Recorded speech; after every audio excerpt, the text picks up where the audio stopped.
ದಿನಾಂಕ 10/7/2026. ಪ್ರಾರ್ಥ ಮುರಳಿ ಬಾಪ್ ದಾದ ಮಧುಬನ. ಮಧುರ ಮಕ್ಕಳೇ, ನೀವು ಮಕ್ಕಳಿಗೆ ಅವಿನಾಶಿ ಜ್ಞಾನ ರತ್ನಗಳಿಂದ ಜೋಳಿಗೆಯನ್ನು ತುಂಬಿಸಲು ತಂದೆಯು ಬಂದಿದ್ದಾರೆ. ಈ ಒಂದೊಂದು ಜ್ಞಾನ ರತ್ನವು ಲಕ್ಷಾಂತರ ರೂಪಾಯಿಗಳು ಬೆಲೆ ಬಾಳುವಂತದ್ದಾಗಿದೆ. ಪ್ರಶ್ನೆ: ಗುಪ್ತ ದಾನಕ್ಕೆ ಇಷ್ಟು ಅಧಿಕ ಮಹತ್ವಿಕೆ ಏಕೆ ಇದೆ? ಉತ್ತರ: ಏಕೆಂದರೆ ತಂದೆಯು ನಿಮಗೆ ಈಗ ಗುಪ್ತ ಜ್ಞಾನ ರತ್ನಗಳ ದಾನ ಮಾಡುತ್ತಾರೆ. ಇದನ್ನು ಪ್ರಪಂಚದವರು ತಿಳಿದುಕೊಂಡಿಲ್ಲ. ಮತ್ತೆ ನೀವು ಮಕ್ಕಳು ಈ ಜ್ಞಾನ ರತ್ನಗಳ ದಾನ ಮಾಡುವುದರಿಂದ ವಿಶ್ವದ ರಾಜ್ಯ ಭಾಗ್ಯವನ್ನು ತೆಗೆದುಕೊಳ್ಳುತ್ತೀರಿ. ಇದು ಸಹ ಗುಪ್ತವಾಗಿದೆ. ಯಾವುದೇ ಯುದ್ಧವಿಲ್ಲ, ಯಾವುದೇ ಸಿಡಿ ಮದ್ದುಗಳಿಲ್ಲ ಮತ್ತು ಯಾವುದೇ ಖರ್ಚು ಇಲ್ಲ. ಗುಪ್ತ ರೀತಿಯಿಂದ ತಂದೆಯು ನಿಮಗೆ ರಾಜ್ಯವನ್ನು ದಾನದಲ್ಲಿ ಕೊಟ್ಟರು.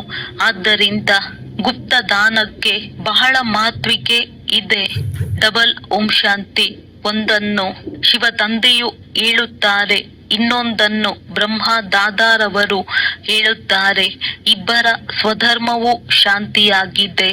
ಇಬ್ಬರು ಶಾಂತಿಧಾಮ ನಿವಾಸಿಯಾಗಿದ್ದಾರೆ. ನೀವು ಮಕ್ಕಳು ಸಹ ಶಾಂತಿಧಾಮ ನಿವಾಸಿಯಾಗಿದ್ದೀರಿ. ನಿರಾಕಾರ ದೇಶದಲ್ಲಿರುವವರು ಸಾಕಾರಿ ದೇಶದಲ್ಲಿ ಪಾತ್ರವನ್ನು ಅಭಿನಯಿಸಲು ಬಂದಿದ್ದೀರಿ. ಏಕೆಂದರೆ ಇದು ಡ್ರಾಮಾ ಅಲ್ಲವೇ? ಮಕ್ಕಳಿಗೆ ಮೇಲಿನಿಂದ ಹಿಡಿದು ಕೆಳಗಿನವರೆಗೆ ಡ್ರಾಮಾದ ಆದಿ ಮಧ್ಯ ಅಂತ್ಯದ ಜ್ಞಾನವು ಬುದ್ಧಿಯಲ್ಲಿ ತುಂಬಲ್ಪಟ್ಟಿದೆ. ಸರ್ವಶ್ರೇಷ್ಠ ಭಗವಂತ ಮತ್ತು ಅವರ ಜೊತೆ ಮಕ್ಕಳು ಈ ಮಾತುಗಳನ್ನು ಚೆನ್ನಾಗಿ ತಿಳಿದುಕೊಳ್ಳಿ.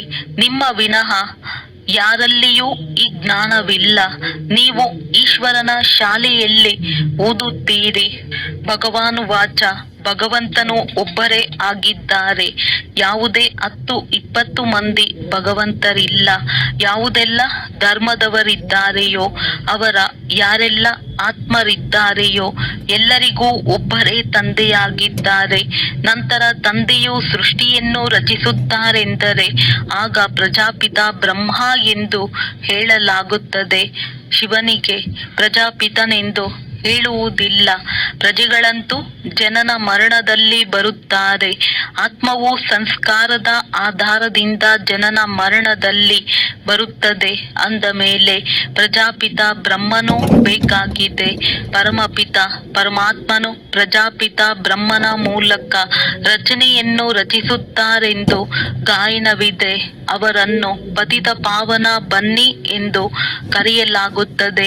ಯಾವಾಗ ಪ್ರಪಂಚವು ಪತಿತವಾಗುತ್ತದೆಯೋ ಮತ್ತು ಅದರ ಅಂತ್ಯವಾಗುತ್ತದೆಯೋ ಆಗಲೇ ತಂದೆಯು ಪತಿತರಿಂದ ಪಾವನರನ್ನಾಗಿ ಮಾಡಲು ಬರುತ್ತಾರೆ. ನೀವೀಗ ತಿಳಿದುಕೊಂಡಿದ್ದೀರಿ. ತಂದೆಯು ಒಂದೇ ಬಾರಿ ಬರುತ್ತಾರೆ, ಮತ್ತೆಂದೂ ಬರುವುದಿಲ್ಲ. ಈಗ ನಿಮಗೆ ಸಂಪೂರ್ಣ ಜ್ಞಾನ ಸಿಕ್ಕಿದೆ. ನೀವು ಡ್ರಾಮಾದ ಪಾತ್ರಧಾರಿಗಳಾಗಿದ್ದೀರಲ್ಲವೇ? ಡ್ರಾಮಾದ ಪಾತ್ರಧಾರಿಗಳಿಗೆ ಯಾರ್ಯಾರದ್ದೋ ಯಾವ ಪಾತ್ರವೆಂದು ಎಲ್ಲರ ಪಾತ್ರದ ಬಗ್ಗೆ ಅವಶ್ಯವಾಗಿ ತಿಳಿದಿರಬೇಕು. ಅದಂತೂ ಚಿಕ್ಕ ಹದ್ದಿನ ನಾಟಕವಾಗಿರುತ್ತದೆ. ಅದರ ಬಗ್ಗೆ ಎಲ್ಲರಿಗೂ ತಿಳಿಯುತ್ತದೆ. ನೀವು ಸಹ ನೋಡಿ ಬರುತ್ತೀರಿ. ಬೇಕಾದರೆ ನೀವು ಅದನ್ನು ಬರೆಯಲೂಬಹುದು, ನೆನಪು ಮಾಡಿಕೊಳ್ಳಲೂಬಹುದು. ಬಹಳ ಚಿಕ್ಕದಾಗಿರುತ್ತದೆ. ಆದರೆ ಇದು ಬಹಳ ದೊಡ್ಡ ಬೇಹದ್ದಿನ ನಾಟಕವಾಗಿದೆ. ಇದನ್ನು ನೀವು ಸತ್ಯಯುಗದಿಂದ ಹಿಡಿದು ಕಲಿಯುಗದ ಅಂತ್ಯದವರೆಗೆ ತಿಳಿದಿದ್ದೀರಿ. ಈಗ ನಿಮಗೆ ತಿಳಿದಿದೆ. ನಮಗೆ ಬೇಹದ್ದಿನ ತಂದೆಯಿಂದ ಬೇಹದ್ದಿನ ಆಸ್ತಿಯೂ ಸಿಗುತ್ತದೆ. ಮತ್ತೆ ಹದ್ದಿನ ತಂದೆಯಿಂದ ಹದ್ದಿನ ಆಸ್ತಿ, ಹದ್ದಿನ ಸಂಪತ್ತು ಸಿಗುತ್ತದೆ. ತಂದೆಯು ತಿಳಿಸಿದ್ದರೂ ಯಾರು ರಾಜರಾಗುವರೋ ಅವರು ಇಂದಿನ ಜನ್ಮದಲ್ಲಿ ದಾನ ಪುಣ್ಯ ಇತ್ಯಾದಿಗಳನ್ನು ಮಾಡಿರುವುದರಿಂದ ಒಂದು ಜನ್ಮಕ್ಕಾಗಿ ರಾಜರಾಗುತ್ತಾರೆ. ಅವರು ಇನ್ನೊಂದು ಜನ್ಮದಲ್ಲಿಯೂ ರಾಜರಾಗುತ್ತಾರೆ ಎಂದಲ್ಲ.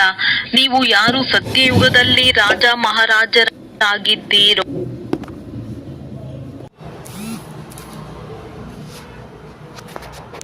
ರಾಜ್ಯವು ಮರೆಯಾಗಿ ಬಿಡುತ್ತದೆ ಎಂದು ತಿಳಿದುಕೊಳ್ಳಬೇಡಿ.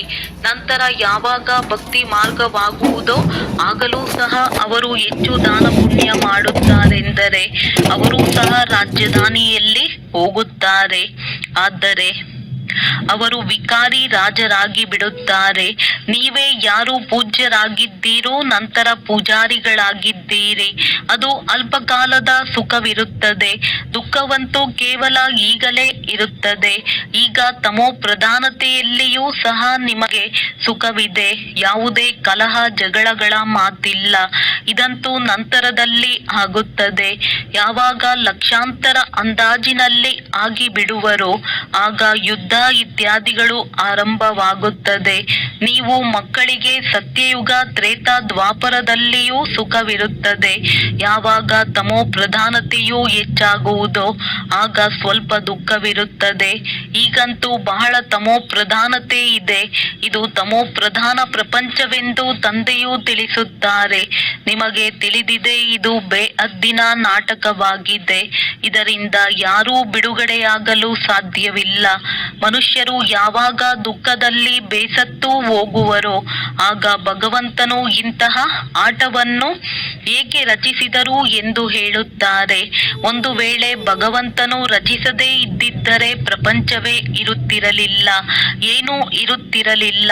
ರಚಯಿತ ಮತ್ತು ರಚನೆಯಂತೂ ಇದೆಯಲ್ಲವೇ, ಅದರ ವಿವರವೂ ಇದೆ. ಸತ್ಯಯುಗದಿಂದ ಕಲಿಯುಗದ ಅಂತ್ಯದವರೆಗೆ ಇನ್ನೂ ಕೆಲವೇ ದಿನಗಳಿವೆ. ನೀವು ಪ್ರತ್ಯಕ್ಷದಲ್ಲಿ ನೋಡುತ್ತೀರಿ, ಮೊದಲೇ ತೋರಿಸುವುದಿಲ್ಲ. 5,000 ವರ್ಷಗಳ ಚಕ್ರದಲ್ಲಿ ಇನ್ನೂ ಸ್ವಲ್ಪವೇ ಇದೆ. ಅದನ್ನು ಈಗಲೇ ತೋರಿಸಿ ಬಿಡುವುದಿಲ್ಲ. ಯಾವಾಗ ಆಗುವುದೋ ಆಗ ಅದನ್ನೂ ಸಹ ಸಾಕ್ಷಿಯಾಗಿ ನೋಡುತ್ತೀರಿ. ಏನಾಗಬೇಕಾಗಿದೆಯೋ ಅದು ಕಲ್ಪದ ಹಿಂದಿನ ತರಹ ಆಗುವುದು. ಇದನ್ನಂತೂ ನೋಡುತ್ತಲೇ ಇದ್ದೀರಿ. ತಯಾರಿಗಳು ನಡೆಯುತ್ತಿದೆ. ವಿನಾಶವಂತೂ ಖಂಡಿತ ಆಗುವುದು. ಎಲ್ಲದರ ತಯಾರಿ ಆಗುತ್ತಿದೆ. ಅದು ಡ್ರಾಮಾದಲ್ಲಿ ಮೊದಲಿನಿಂದಲೇ ನಿಗದಿಯಾಗಿದೆ. ವಿನಾಶವು ಖಂಡಿತ ಆಗುವುದು. ಈಗ ನೀವು ಮಕ್ಕಳಿಗೆ ತಂದೆಯು ತಿಳಿಸುತ್ತಾರೆ, ನಿಮ್ಮ ಆತ್ಮವು ತಮೋ ಪ್ರಧಾನವಾಗಿದೆ. ಅದನ್ನೂ ಸಹ ಇಲ್ಲಿಯೇ ಸತೋಪ್ರಧಾನ ಮಾಡಿಕೊಳ್ಳಬೇಕಾಗಿದೆ. ಇದನ್ನು ನೀವೀಗ ತಿಳಿದುಕೊಂಡಿದ್ದೀರಿ. ತಂದೆಯು ಗುಪ್ತವಾಗಿ ಬರುತ್ತಾರೆ. ಗುಪ್ತವಾಗಿಯೇ ನಿಮಗೆ ಜ್ಞಾನವನ್ನು ಕೊಡುತ್ತಿದ್ದಾರೆ. ಪ್ರಪಂಚದಲ್ಲಿ ಯಾರೂ ತಿಳಿದುಕೊಂಡಿಲ್ಲ. ಗುಪ್ತ ರೀತಿಯಿಂದ ನೀವು ವಿಶ್ವದ ರಾಜ್ಯವನ್ನು ತೆಗೆದುಕೊಳ್ಳುತ್ತೀರಿ. ಯಾವುದೇ ಗಲಾಟೆ ಇಲ್ಲ. ಸಂಪೂರ್ಣ ಗುಪ್ತ ದಾನವೆಂದು ಹೇಳಲಾಗುತ್ತದೆ ಎಲ್ಲವೇ. ತಂದೆಯು ಬಂದು ಮಕ್ಕಳಿಗೆ ಅವಿನಾಶಿ ಜ್ಞಾನ ರತ್ನಗಳ ಗುಪ್ತ ದಾನವನ್ನು ಕೊಡುತ್ತಾರೆ. ತಂದೆಯೂ ಸಹ ಎಷ್ಟೊಂದು ಗುಪ್ತವಾಗಿದ್ದಾರೆ, ಯಾರೂ ತಿಳಿದುಕೊಂಡಿಲ್ಲ. ಇವರೆಲ್ಲರೂ ಎಲ್ಲಿ ಹೋಗುತ್ತಾರೆ? ಬ್ರಹ್ಮ ಕುಮಾರ ಕುಮಾರಿಯರು ಏನು ಮಾಡುತ್ತಾರೆ ಎಂಬುದೇನನ್ನೂ ತಿಳಿದುಕೊಂಡಿಲ್ಲ. ನೀವು ಮಕ್ಕಳು ತಿಳಿದುಕೊಂಡಿದ್ದೀರಿ, ತಂದೆಯು ಎಷ್ಟು ಗುಪ್ತವಾಗಿದ್ದಾರೆ. ನೀವು ಮಕ್ಕಳನ್ನು ಗುಪ್ತ ವಿಶ್ವದ ಮಾಲೀಕರನ್ನಾಗಿ ಮಾಡುತ್ತಾರೆ. ಯಾವುದೇ ಯುದ್ಧವಿಲ್ಲ, ಸಿಡಿಮದ್ದುಗಳಿಲ್ಲ, ಯಾವುದೇ ಖರ್ಚಿಲ್ಲ. ಇಲ್ಲಾದರೆ ಒಂದು ಚಿಕ್ಕ ಹಳ್ಳಿಯನ್ನು ತೆಗೆದುಕೊಳ್ಳುವುದರಲ್ಲಿಯೇ ಎಷ್ಟೊಂದು ಜಗಳ ಕಲಹಗಳಾಗುತ್ತವೆ. ತಂದೆಯು ಬಂದು ಗುಪ್ತ ದಾನವನ್ನು ಕೊಡುತ್ತಾರೆ. ಅವಿನಾಶಿ ಜ್ಞಾನ ರತ್ನಗಳಿಂದ ನಿಮ್ಮ ಜೋಳಿಗೆಯನ್ನು ತುಂಬಿಸುತ್ತಾರೆ. ಶಿವ ಬೋಲಾ ಭಂಡಾರಿಯೇ, ನಮ್ಮ ಜೋಳಿಗೆಯನ್ನು ತುಂಬಿಸು ಎಂದು ಹೇಳುತ್ತಾರೆ. ನೀವು ತಿಳಿದುಕೊಂಡಿದ್ದೀರಿ, ಶಿವ ತಂದೆಯು ಅವಿನಾಶಿ ಜ್ಞಾನ ರತ್ನಗಳಿಂದ ನಮ್ಮ ಜೋಳಿಗೆಯನ್ನು ತುಂಬಿಸುತ್ತಿದ್ದಾರೆ. ಅಂದಾಗ ಒಂದೊಂದು ರತ್ನವೂ ಲಕ್ಷಾಂತರ ರೂಪಾಯಿಗಳು ಬೆಲೆ ಬಾಳುವಂತದ್ದಾಗಿದೆ. ನೀವು ಎಷ್ಟೊಂದು ರತ್ನಗಳನ್ನು ಕೊಡುತ್ತೀರಿ, ಎಷ್ಟೊಂದು ಜ್ಞಾನಿಯಾಗುತ್ತೀರಿ. ಅದು ಸಹ ಗುಪ್ತವಾಗಿದೆ. ದೇವತೆಗಳಿಗೆ ಎಷ್ಟೊಂದು ಆಯುಧಗಳು, ಭುಜಗಳನ್ನು ತೋರಿಸುತ್ತಾರೆ. ವಾಸ್ತವದಲ್ಲಿ ಅದೇನೂ ಇರುವುದಿಲ್ಲ. ಸತ್ಯಯುಗದಲ್ಲಿ ದೇವತೆಗಳಿಗೆ ಇಷ್ಟೊಂದು ಭುಜಗಳಿರುವುದೇ ಇಲ್ಲ. ಕಲಿಯುಗದಲ್ಲಿ ಅನೇಕ ಪ್ರಕಾರದ ಆಯುಧಗಳನ್ನು ತೋರಿಸುತ್ತಾರೆ. ವಿನಾಶಕ್ಕಾಗಿ ಅಣು ಬಾಂಬುಗಳಿವೆ ಅಂದ ಮೇಲೆ ಕತ್ತಿ ಬಾಣಗಳನ್ನು ಏನು ಮಾಡುವರು? ನೀವು ಹೇಳುತ್ತೀರಿ, ಈ ಜ್ಞಾನ ಖಡ್ಗವನ್ನು ಅವರು ಆಯುಧಗಳೆಂದು ತಿಳಿದುಕೊಂಡಿದ್ದಾರೆ. ವಾಸ್ತವದಲ್ಲಿ ಏನೂ ಇಲ್ಲ, ನಿಮಗೆ ಗುಪ್ತ ದಾನ ಸಿಗುತ್ತದೆ. ನೀವು ಮತ್ತೆ ಎಲ್ಲರಿಗೆ ಗುಪ್ತ ದಾನ ಮಾಡುತ್ತೀರಿ. ನಿಮಗೆ ತಿಳಿದಿದೆ, ತಂದೆಯು ಶ್ರೀಮತವನ್ನು ಕೊಡುತ್ತಿದ್ದಾರೆ. ಶ್ರೀಮತವು ಭಗವಂತನದ್ದಾಗಿದೆ. ನಾವು ನರನಿಂದ ನಾರಾಯಣರಾಗಲು ಬರುತ್ತೇವೆಂದು ನಿಮಗೆ ತಿಳಿದಿದೆ. ಲಕ್ಷ್ಮೀ ನಾರಾಯಣರಿಗೆ ಸರ್ವಗುಣ ಸಂಪನ್ನ, 16 ಕಲಾ ಸಂಪೂರ್ಣ ದೈವಿ ಗುಣಧಾರಿ ಎಂದು ಹೇಳುತ್ತಾರೆ. ದೈವಿ ಗುಣಗಳು ಕೇವಲ ಆ ದೇವಿ ದೇವತೆಗಳಲ್ಲಿ ಇರುತ್ತವೆ. ನಂತರ ಕಲೆಗಳು ಕಡಿಮೆಯಾಗುತ್ತಾ ಹೋಗುತ್ತವೆ. ಹೇಗೆ ಪೂರ್ಣ ಚಂದ್ರಮನ ಬೆಳಕು ಬಹಳ ಚೆನ್ನಾಗಿರುತ್ತದೆ, ನಂತರ ಕಡಿಮೆಯಾಗುತ್ತಾ ಹೋಗುತ್ತದೆ. ಕಡಿಮೆಯಾಗುತ್ತಾ ಆಗುತ್ತಾ ಕೊನೆಗೆ ಒಂದು ಚಿಕ್ಕ ಗೆರೆ ಉಳಿಯುತ್ತದೆ. ಪೂರ್ಣ ಮಾಯವಾಗುವುದಿಲ್ಲ, ಒಂದು ಚಿಕ್ಕ ಗೆರೆಯಷ್ಟು ಉಳಿದುಕೊಳ್ಳುತ್ತದೆ. ಅದಕ್ಕೆ ಅಮಾವಾಸ್ಯೆ ಎಂದು ಹೇಳುತ್ತಾರೆ. ಈಗ ನಿಮ್ಮದ್ದು ಬೇಹದ್ದಿನ ಮಾತಾಗಿದೆ. ನೀವು 16 ಕಲಾ ಸಂಪೂರ್ಣರಾಗಿದ್ದೀರಿ. ಕೃಷ್ಣನ ಬಾಯಲ್ಲಿ ಮಾತೆಯರು ಚಂದ್ರಮನನ್ನು ನೋಡುತ್ತಾರೆಂದು ತೋರಿಸುತ್ತಾರೆ. ಇವು ಸಾಕ್ಷಾತ್ಕಾರದ ಮಾತುಗಳಾಗಿವೆ. ತಂದೆಯು ಇದರ ತಿಳುವಳಿಕೆ ನೀಡುತ್ತಾರೆ. ನೀವೀಗ ಸಂಪೂರ್ಣರಾಗಬೇಕಾಗಿದೆ. ಮಾಯೆಯ ಸಂಪೂರ್ಣ ಗ್ರಹಣ ಹಿಡಿದಿದೆ. ಕೊನೆಗೆ ಗೆರೆಯಷ್ಟು ಮಾತ್ರವೇ ಉಳಿದುಕೊಳ್ಳುತ್ತದೆ. ಏಣಿಯನ್ನು ಇಳಿಯುತ್ತಾ ಬಂದಿದ್ದಾರೆ. ಎಲ್ಲರೂ ಏಣಿಯನ್ನು ಇಳಿಯಲೇಬೇಕಾಗಿದೆ. ಆಗಲೇ ಪುನಃ ಎಲ್ಲರೂ ಹಿಂತಿರುಗಿ ಹೋಗುವರು. ನೀವಂತೂ ಈಗ ಕೆಲವರೇ ಇದ್ದೀರಿ. ದಿನ ಕಳೆದಂತೆ ವೃದ್ಧಿಯಾಗುವುದು. ವಿದ್ಯೆಯಲ್ಲಿ ಎಲ್ಲರೂ ತೇರ್ಗಡೆಯಾಗುವುದಿಲ್ಲ. ನಿಮ್ಮ ಸೇವಾ ಕೇಂದ್ರಗಳು ಸಹ ನಿಧಾನವಾಗಿ ವೃದ್ಧಿಯಾಗುತ್ತಾ ಇರುತ್ತವೆ. ಸಮಯವು ಸಮೀಪಿಸುತ್ತಾ ಹೋದಂತೆ ಇದರಲ್ಲಿ ಏನಿದೆ ಎಂದು ತಿಳಿದುಕೊಳ್ಳುತ್ತಾರೆ.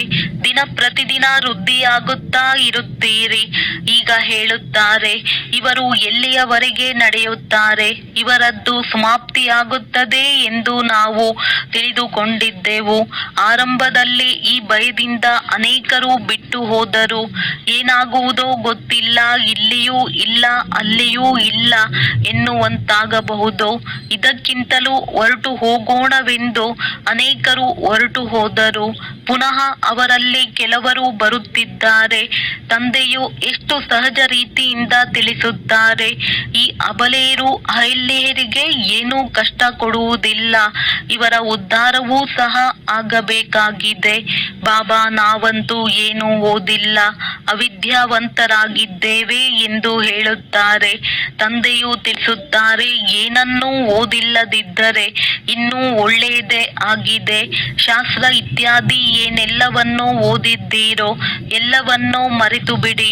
ನಾನು ಹೆಚ್ಚಿನದಾಗಿ ಏನನ್ನೂ ಓದಿಸುವುದಿಲ್ಲ, ಕೇವಲ ಹೇಳುತ್ತೇನೆ. ನನ್ನನ್ನು ನೆನಪು ಮಾಡಿದರೆ ರಾಜ್ಯ ಭಾಗ್ಯವು ನಿಮ್ಮದಾಗುವುದು. ನಿಮ್ಮ ದೋಣಿಯು ಪಾರಾಗಿ ಬಿಡುವುದು. ಮಗು ಜನ್ಮ ಪಡೆಯಿತೆಂದರೆ ಅಪ್ಪ ಎಂದು ಹೇಳುತ್ತಾರೆ. ಆಸ್ತಿಗೆ ಹಕ್ಕುದಾರನಾಗಿ ಬಿಡುತ್ತಾರೆ. ಹಾಗೆಯೇ ಇಲ್ಲಿಯೂ ನೀವು ಹಕ್ಕುದಾರರಾಗಿ ಬಿಡುತ್ತೀರಿ. ಬಾಪ್ ದಾದಾರವರನ್ನು ನೆನಪು ಮಾಡಿದರೆ ಸಾಕು, ರಾಜಧಾನಿಯು ನಿಮ್ಮದಾಗುವುದು. ಆದ್ದರಿಂದಲೇ ಸೆಕೆಂಡಿನಲ್ಲಿ ಜೀವನ್ ಮುಕ್ತಿ ಎಂದು ಗಾಯನವಿದೆ. ಸಾಹುಕಾರರ ಪಾತ್ರವಂತೂ ಅಂತಿಮದಲ್ಲಿರುತ್ತದೆ. ಮೊದಲು ಬಡವರೇ ಬಂದು ಜ್ಞಾನ ಪಡೆಯುವರು. ನಿಮ್ಮ ಬಳಿ ತಾವಾಗಿಯೇ ಬರುತ್ತಾರೆ. ಕೆಲಸಗಾರರ ಉದ್ಧಾರವನ್ನು ಸಹ ಮಾಡಬೇಕಾಗಿದೆ. ಬಿಲನಿಯರ ಗಾಯನವೂ ಇದೆ. ರಾಮನು ಬಿಲಿನಿಯರ ಬೇರಿ ಹಣ್ಣು ತಿಂದನೆಂದು ಹೇಳುತ್ತಾರೆ. ವಾಸ್ತವದಲ್ಲಿ ರಾಮನೂ ಇಲ್ಲ, ಶಿವ ತಂದೆಯೂ ಇಲ್ಲ. ಈ ಬ್ರಹ್ಮರವರು ತಿನ್ನಬಹುದು. ಬಿಲನಿಯರು ಕಾಡು ಜನಾಂಗ ಬರುತ್ತಾರೆ, ತಿಳಿದುಕೊಳ್ಳಿ. ಅವರು ಟೋಲಿ ಇತ್ಯಾದಿಗಳನ್ನು ತರುತ್ತಾರೆಂದರೆ ಅದನ್ನು ತಿರಸ್ಕರಿಸಲು ಸಾಧ್ಯವಿಲ್ಲ. ಬಿಲಿನಿಯರು ಗಣಿಕೆಯರು ತೆಗೆದುಕೊಂಡು ಬಂದರೆ ನೀವು ಸಹ ತಿನ್ನುವಿರಿ. ಶಿವ ತಂದೆಯು ಹೇಳುತ್ತಾರೆ, ನಾನಂತೂ ತಿನ್ನುವುದಿಲ್ಲ, ನಾನು ಅಭೋಕ್ತನಾಗಿದ್ದೇನೆ. ನಿಮ್ಮ ಬಳಿ ಎಲ್ಲರೂ ಬರುತ್ತಾರೆ. ಮೊದಲು ಇವರನ್ನು ಮೇಲೆತ್ತಿರಿ ಎಂದು ಸರ್ಕಾರವೂ ಸಹ ಸಹಯೋಗ ನೀಡುವುದು. ನಿಮಗೂ ಸಹ ತಾನಾಗಿಯೇ ಪ್ರೇರಣೆಯಾಗುವುದು. ತಂದೆಯು ಬಡವರ ಬಂಧುವಾಗಿದ್ದಾರೆ ಅಂದ ಮೇಲೆ ನಾವೂ ಸಹ ಬಡವರಿಗೆ ತಿಳಿಸೋಣ. ಕಾಡು ಜನರಲ್ಲಿಯೂ ಕೆಲವರಾದರೂ ಬಂದೇ ಬರುತ್ತಾರೆ. ಇಷ್ಟು ದೊಡ್ಡ ವೃಕ್ಷವಿದೆ, ಇದರಲ್ಲಿ ಒಬ್ಬರೂ ದೇವಿ ದೇವತಾ ಧರ್ಮದವರಿಲ್ಲ. ಮತ್ತೆಲ್ಲ ಧರ್ಮಗಳಲ್ಲಿ ಹೋಗಿ ಸೇರಿ ಬಿಟ್ಟಿದ್ದಾರೆ. ಈಗ ತಂದೆಯು ತಿಳಿಸುತ್ತಾರೆ, ಯಾರು ಭಕ್ತಿ ಮಾಡುವವರಿದ್ದಾರೆಯೋ ಅವರಿಗೆ ತಿಳಿಸಿಕೊಡಿ. ನೀವು ನೋಡುತ್ತಿದ್ದೀರಿ ಹೇಗೆ ನಾಟಿಯಾಗುತ್ತಿದೆ, ಹೇಗೆ ಬ್ರಾಹ್ಮಣರಾಗುತ್ತಾರೆ. ಯಾರು ಸೂರ್ಯವಂಶಿ ಚಂದ್ರವಂಶಿ ದೇವತೆಗಳಾಗಬೇಕಾಗಿದೆಯೋ ಅವರೇ ಬರತೊಡಗುತ್ತಾರೆ. ಒಂದು ಬಾರಿ ಈ ಜ್ಞಾನವನ್ನು ಕೇಳಿದರೂ ಸಹ ಸ್ವರ್ಗದಲ್ಲಿ ಖಂಡಿತ ಬಂದೇ ಬರುತ್ತಾರೆ. ತಂದೆಯು ಕಾಶಿಯಲ್ಲಿ ಬಲಿಯಾಗುವ ಉದಾಹರಣೆಯನ್ನು ತಿಳಿಸಿದ್ದಾರೆ. ಅಲ್ಲಿ ಹೋಗಿ ಶಿವನಿಗೆ ಬಲಿಯಾಗುತ್ತಾರೆ. ಅವರಿಗೂ ಸಹ ಏನಾದರೂ ಸಿಗಬೇಕಲ್ಲವೇ? ನೀವು ಬಲಿಹಾರಿಯಾಗುತ್ತೀರಿ. ರಾಜ್ಯ ಪದವಿಗಾಗಿ ಪುರುಷಾರ್ಥ ಮಾಡುತ್ತೀರಿ. ಭಕ್ತಿ ಮಾರ್ಗದಲ್ಲಿ ರಾಜ್ಯವಂತೂ ಇರುವುದಿಲ್ಲ. ಯಾರೂ ಹಿಂತಿರುಗಿ ಹೋಗಲು ಸಾಧ್ಯವಿಲ್ಲ. ಅಂದ ಮೇಲೆ ಏನಾಗುತ್ತದೆ? ಅವರು ಯಾರ ಪಾಪಗಳನ್ನು ಮಾಡಿದ್ದಾರೆಯೋ ಅದರ ಶಿಕ್ಷೆಯನ್ನು ಅನುಭವಿಸಿ ಅದನ್ನು ಮುಗಿಸಿಕೊಳ್ಳುತ್ತಾರೆ. ನಂತರ ಹೊಸದಾಗಿ ಜನ್ಮವಾಗುತ್ತದೆ, ಮತ್ತೆ ಹೊಸದಾಗಿ ಪಾಪವಾಗಲು ಆರಂಭವಾಗುತ್ತದೆ. ಬಾಕಿ ಅವರು ಎಲ್ಲಿಯೂ ಹೋಗುವುದಿಲ್ಲ, ಇಲ್ಲಿಯೇ ಜನ್ಮ ಕಳೆಯಬೇಕಾಗಿದೆ. ನೀವೇ ಮೊಟ್ಟ ಮೊದಲಿಗರಾಗಿದ್ದೀರಿ. ನೀವೇ 84 ಜನ್ಮಗಳನ್ನು ಭೋಗಿಸುತ್ತೀರಿ. ಎಲ್ಲರೂ ಸತೋ ರಜೋ ತಮೋದಲ್ಲಿ ಬರಬೇಕಾಗುತ್ತದೆ. ತಂದೆಯು ತಿಳಿಸುತ್ತಾರೆ, ಈ ಸಮಯದಲ್ಲಿ ಇಡೀ ಮನುಷ್ಯ ಸೃಷ್ಟಿಯ ವೃಕ್ಷವು ಜರ್ಜರೀಭೂತವಾಗಿ ಬಿಟ್ಟಿದೆ. ಮನುಷ್ಯರು ಸಂಪೂರ್ಣ ಘೋರ ಅಂಧಕಾರದಲ್ಲಿ ಕುಂಭಕರ್ಣನ ನಿದ್ರೆಯಲ್ಲಿ ಮಲಗಿದ್ದಾರೆ. ಒಬ್ಬ ಕುಂಭಕರ್ಣನಿರಲಿಲ್ಲ, ಅನೇಕರಿದ್ದಾರೆ. ನೀವು ಇಷ್ಟಾದರೂ ತಿಳಿಸಿ. ಅವರು ಕೇಳಿಸಿಕೊಳ್ಳುವುದೇ ಇಲ್ಲ. ಯಾರದ್ದು ಪಾತ್ರವಿದೆಯೋ ಅವರು ಪುರುಷಾರ್ಥ ಮಾಡುತ್ತಾರೆ ಮತ್ತು ಅವರೇ ಮಾತಾಪಿತರ ಹೃದಯವನ್ನೇರುತ್ತಾರೆ. ಅವರೇ ಸಿಂಹಾಸನಾಧೀಶರಾಗುತ್ತಾರೆ. ಬಾಬಾ ಮಕ್ಕಳಿಗೆ ಶಿಕ್ಷಣ ಕೊಡಬೇಕಾಗುತ್ತದೆ ಎಂದು ಅನೇಕರು ಹೇಳುತ್ತಾರೆ. ಇದಕ್ಕೆ ತಂದೆಯು ತಿಳಿಸುತ್ತಾರೆ, ಮಕ್ಕಳೇ, ಇದನ್ನು ಆಲೋಚಿಸಬೇಡಿ. ನಾವು ಪತಿತರನ್ನು ಪಾವನ ಮಾಡಿ ಎಂದು ನೀವು ಕರೆಯುತ್ತೀರಿ. ತಂದೆಯೂ ಸಹ ಹೇಳುತ್ತಾರೆ, ಕಾಮ ಮಹಾಶತ್ರುವಾಗಿದೆ. ಕ್ರೋಧವು ಶತ್ರುವೆಂದು ಹೇಳಲಾಗುವುದಿಲ್ಲ. ಪುರುಷರು ಬಹಳ ಹೊಡೆದಾಡುತ್ತಾರೆ, ಮಾತೆಯರಲ್ಲಿ ಅಷ್ಟೊಂದು ಇರುವುದಿಲ್ಲ. ಈಗ ತಂದೆಯು ನೀವು ಮಾತೆಯರನ್ನು ಮುಂದಿಟ್ಟಿದ್ದಾರೆ. ಒಂದೇ ಮಾತರಂ. ಪತಿಯು ನಿಮಗೆ ಗುರು ಈಶ್ವರನಾಗಿದ್ದಾರೆ. ಅವರ ಮತದಂತೆ ನಡೆಯಬೇಕೆಂದು ಮಾತೆಯರಿಗೆ ಹೇಳಿಕೊಡುತ್ತಾರೆ. ಮಾಂಗಲ್ಯ ಕಟ್ಟಿದರೆ ಸಾಕು, ಕೂಡಲೇ ಪತಿತರಾಗುವರು. ಅವರಿಗೆ ಈ ಈಶ್ವರ ಸಿಕ್ಕಿದನೆ. ಈಗ ರಾಮರಾಜ್ಯವು ಸ್ಥಾಪನೆಯಾಗುತ್ತದೆ. ಉಳಿದೆಲ್ಲರೂ ಹೊರಟು ಹೋಗುತ್ತಾರೆ. ವಿನಾಶಕಾಲೇ ವಿಪರೀತ ಬುದ್ಧಿ ಎಂದು ತಂದೆಯು ತಿಳಿಸುತ್ತಾರೆ. ಈಗ ನಿಮಗೆ ಪರಮಪಿತ ಪರಮಾತ್ಮನೊಂದಿಗೆ ಪ್ರೀತಿ ಬುದ್ಧಿ ಇದೆ. ಶಿವ ತಂದೆಯು ಇವರಲ್ಲಿ ಬರುತ್ತಾರೆ. ಇವರ ಮೂಲಕ ನಾವು ಕೇಳುತ್ತಿದ್ದೇವೆ ಎಂದು ನೀವಾತ್ಮರಿಗೆ ತಿಳಿದಿದೆ. ಆತ್ಮವು ಚಿಕ್ಕ ಬಿಂದುವಾಗಿದೆ. ಶಿವ ತಂದೆಗೆ ಇದು ತಾತ್ಕಾಲಿಕ ರಥವಾಗಿದೆ. ಇವರ ಮೂಲಕ ಈ ರುದ್ರ ಜ್ಞಾನ ಯಜ್ಞವನ್ನು ರಚಿಸಿದ್ದಾರೆ. ಇದು ವೃದ್ಧಿಯಾಗುತ್ತಲೇ ಹೋಗುವುದು. ಮಕ್ಕಳ ಹನಿ ಹನಿಗೂಡಿ ಹಳ್ಳವಾಗುವುದು. ಮಕ್ಕಳು ತಮ್ಮದೆಲ್ಲವನ್ನು ಸಫಲ ಮಾಡಿಕೊಳ್ಳುತ್ತಾ ಇರುತ್ತೀರಿ, ಏಕೆಂದರೆ ಇದೆಲ್ಲವೂ ಮಣ್ಣು ಪಾಲಾಗಲಿದೆ, ಏನೂ ಉಳಿಯುವುದಿಲ್ಲ. ಆದ್ದರಿಂದ ಇಷ್ಟಾದರೂ ಸಫಲವಾಗಲಿ. ಸುಧಾಮನ ಉದಾಹರಣೆ ಇದೆಯಲ್ಲವೇ? ಹೆಣ್ಣು ಮಕ್ಕಳು ತಂದೆಯ ಬಳಿ ಇಡೀ ಅವಲಕ್ಕಿ ಅಥವಾ 6-8 ರೂಪಾಯಿಗಳನ್ನು ಕಳುಹಿಸುತ್ತಾರೆ. ವಾವ್ ಮಗುವೆ, ತಂದೆಯಂತೂ ಬಡವರ ಬಂಧುವಲ್ಲವೇ? ಇದಂತೂ ಡ್ರಾಮಾದಲ್ಲಿ ನಿಗದಿಯಾಗಿದೆ. ಇದು ಕಲ್ಪದ ನಂತರವೂ ಆಗುವುದು. ಬಂಧನದಲ್ಲಿ ಇರುವವರಿದ್ದಾರೆ. ತಂದೆಯು ಹೇಳುತ್ತಾರೆ, ನೀವು ಭಾಗ್ಯಶಾಲಿಗಳಾಗಿದ್ದೀರಿ. ಶಿವ ತಂದೆಯ ಕೈಯಂತೂ ಸಿಕ್ಕಿದೆಯಲ್ಲವೇ? ಮುಂದೆ ಒಂದು ದಿನ ಬರುವುದು, ಎಲ್ಲ ಆರ್ಯ ಸಮಾಜಿಗಳು ಬರುತ್ತಾರೆ. ಇನ್ನೆಲ್ಲಿಗೆ ಹೋಗುವರು? ಮುಕ್ತಿ, ಜೀವನ್ ಮುಕ್ತಿಯ ಅಂಗಡಿಯು ಇದೊಂದೇ ಆಗಿದೆ. ಶಿಕ್ಷೆಗಳನ್ನು ಅನುಭವಿಸಿ ಮುಕ್ತಿಯಲ್ಲಿ ಹೋಗಬೇಕಾಗಿದೆ. ಇದು ಅಂತಿಮ ಸಮಯವಾಗಿದೆ. ಎಲ್ಲರೂ ಹಿಂತಿರುಗಿ ಹೋಗುತ್ತಾರೆ. ಇದು ಪ್ರಿಯತಮನ ಮೆರವಣಿಗೆಯಾಗಿದೆ. ಹೇಗೆ ಮೆರವಣಿಗೆಯು ನಡೆಯುತ್ತದೆ ಎಂಬುದು ಸಹ ಸಾಕ್ಷಾತ್ಕಾರವಾಗುವುದು. ನಿಮ್ಮ ವಿನಃ ಮತ್ಯಾರೂ ನೋಡಲು ಸಾಧ್ಯವಿಲ್ಲ. ಒಳ್ಳೆಯದು.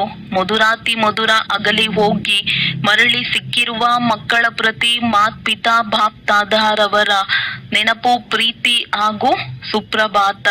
ಆತ್ಮಿಕ ಮಕ್ಕಳಿಗೆ ಆತ್ಮಿಕ ತಂದೆಯ ನಮಸ್ತೆ. ಧಾರಣೆಗಾಗಿ ಮುಖ್ಯ ಸಾರ.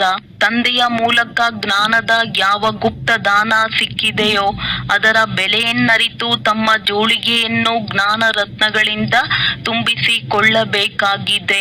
ಎಲ್ಲರಿಗೆ ಗುಪ್ತ ದಾನವನ್ನು ಕೊಡುತ್ತಾ ಹೋಗಬೇಕಾಗಿದೆ. ಈ ಅಂತಿಮ ಸಮಯದಲ್ಲಿ ಹಿಂತಿರುಗಿ ಹೋಗಬೇಕಾಗಿದೆ. ಆದ್ದರಿಂದ ತಮ್ಮದೆಲ್ಲವನ್ನು ಸಫಲ ಮಾಡಿಕೊಳ್ಳಬೇಕು. ಪ್ರೀತಿ ಬುದ್ಧಿಯವರು ಆಗಬೇಕಾಗಿದೆ. ಎಲ್ಲರಿಗೆ ಮುಕ್ತಿ ಹಾಗೂ ಜೀವನ್ಮುಕ್ತಿಯ ಮಾರ್ಗವನ್ನು ತಿಳಿಸಬೇಕಾಗಿದೆ. ವರದಾನ: ಮುಗ್ಧತೆಯ ಜೊತೆಗೆ ಸರ್ವಶಕ್ತಿವಂತನಾಗಿ ಇರುತ್ತಾ ಮಾಯೆಯ ವಿರೋಧ ಮಾಡುವಂತಹ ಶಕ್ತಿ ಸ್ವರೂಪ ಭವ. ಕೆಲವೊಮ್ಮೆ ಮುಗ್ಧತೆಯು ಬಹಳ ದೊಡ್ಡ ನಷ್ಟವನ್ನೇ ಮಾಡಿಬಿಡುತ್ತದೆ. ಸರಳತೆಯು ಮುಗ್ಧ ರೂಪವನ್ನು ಧಾರಣೆ ಮಾಡಿಬಿಡುತ್ತದೆ. ಆದರೆ ಇಂತಹ ಮುಗ್ಧರು ಆಗಬಾರದು. ಯಾವುದರಿಂದ ವಿರೋಧವನ್ನೋ ಮಾಡಲು ಸಾಧ್ಯವಾಗುವುದಿಲ್ಲ. ಸರಳತೆಯ ಜೊತೆಗೆ ಸಮಾವೇಶ ಹಾಗೂ ಸಹನೆ ಮಾಡುವಂತಹ ಶಕ್ತಿ ಇರಬೇಕು. ಹೇಗೆ ತಂದೆಯು ಭೋಲಾನಾಥನ ಜೊತೆಗೆ ಸರ್ವಶಕ್ತಿವಂತನೂ ಆಗಿದ್ದಾರೆ, ಹಾಗೆಯೇ ತಾವೂ ಸಹ ಮುಗ್ಧರಾಗುವುದರ ಜೊತೆಗೆ ಶಕ್ತಿ ಸ್ವರೂಪರೂ ಆಗುತ್ತೀರೆಂದರೆ ಮಾಯೆಯ ಗುಂಡು ಬೀಳುವುದಿಲ್ಲ. ಮಾಯೆಯು ವಿರೋಧಿಸುವುದಕ್ಕೆ ಬದಲು ನಮಸ್ಕಾರ ಮಾಡಿಬಿಡುತ್ತದೆ. ಸ್ಲೋಗನ್: ತಮ್ಮ ಹೃದಯದಲ್ಲಿ ನೆನಪಿನ ಬಾವುಟವನ್ನು ಆರಿಸುತ್ತೀರೆಂದರೆ ಪ್ರತ್ಯಕ್ಷತೆಯ ಧ್ವಜಾರೋಹಣ ಆಗಿಬಿಡುತ್ತದೆ. ಅವ್ಯಕ್ತ ಸೂಚನೆ: ಜ್ವಾಲಾ ಸ್ವರೂಪ ಸ್ಥಿತಿಯಲ್ಲಿರುತ್ತಾ ಶಕ್ತಿಶಾಲಿ ನೆನಪಿನ ಅನುಭವ ಮಾಡಿ. ವಿಶೇಷವಾಗಿ ನೆನಪಿನ ಯಾತ್ರೆಯನ್ನು ಶಕ್ತಿಶಾಲಿಯನ್ನಾಗಿ ಮಾಡಿಕೊಳ್ಳಿರಿ. ಜ್ಞಾನ ಸ್ವರೂಪದ ಅನುಭವ ಮಾಡಿ.